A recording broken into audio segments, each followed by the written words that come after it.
Mbote ndeko Popol. Na rappelé que ozali mokonzi ya ba journaliste nyonso baza kosala musala na bango na nzela ya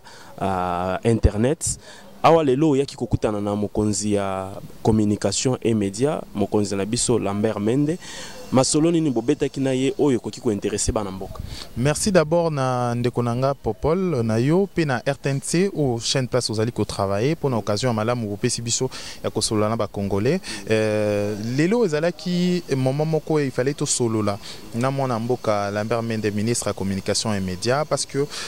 tozali ko exercer na internet mais journaliste yo bazali ko sala na internet bazali na sécurité té bazali répertorié té bazali encadré té bazali laisser vraiment na maboko ya libanda ya ba sécurité to ya ba autorité ya mboka yango to yaki ko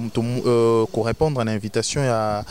ministre à communication na média Lambert Mende na par rapport à correspondance ya biso to tindaki pona atelier de formation to lingi to organisé et to lingaki to mona ndenge nini ya robongisa mosalo ya journaliste internet parce que journaliste internet bazali ko accuser trop na ba infraction na ba abus et parfois na dépravation de mœurs mais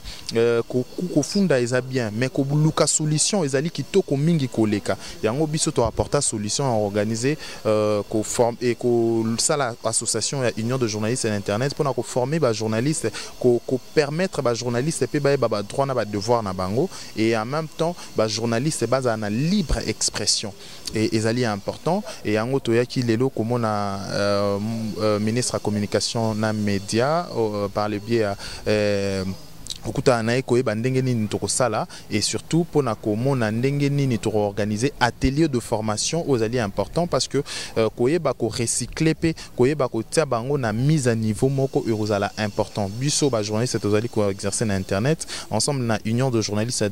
du web to mona ndenge nini tokosala atelier tozali ko préparer en d'ici peu. Merci. D'accord.